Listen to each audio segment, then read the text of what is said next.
طبعًا مبروك لمنتخب الأردن، وكنا عارفين إن ده اللي هيحصل، ما فيش أي حاجة جديدة، ما فيش أي حاجة غريبة، بس لازم يا جماعة بقى نقف مع نفسنا شوية، ولازم نعترف إن إحنا ما عندناش كورة. مصر ما فيهاش كورة، مصر ما فيهاش لعيبة، بالأداء اللي إحنا شفناه النهارده ده مش أداء فريق كورة، ده مش أداء. ما تقوليش أصل الفريق التاني، أصل الفريق الأول، ما هي اللعيبة دي مصرية، هي مش لعيبة من جامايكا.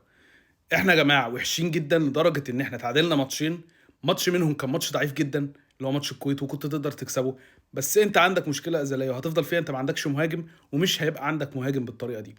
يا جماعة الفرق كلها بتتطور، من الأردن للكويت، لكل الدنيا بتتطور، وأنت واقف في مكانك، ثابت في مكانك ما بتتغيرش، ولا الاتحاد بيتغير في طريقته، ولا اللعيبة بتتغير، ولا المدرب بيتغير.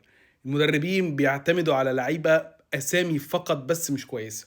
مش معنى إن هو النني أو إن هو قفشة إن هم جامدين، لأ اللعيبة مش حلوة. أنا طبعًا خايف جدًا من أفريقيا، لإن إحنا برضه في نفس المشكلة.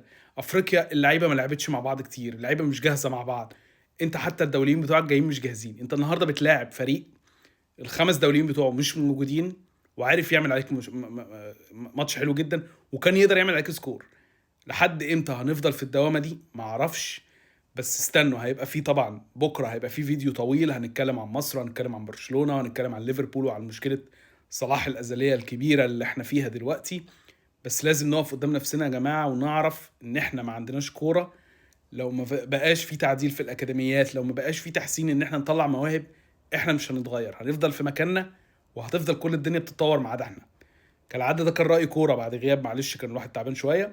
بس لو عجبك الفيديو اعمل لايك وفولو، واستنى في فيديو طويل إن شاء الله بكرة هنتكلم بتفاصيل أكتر عن كل حاجة. وسلام.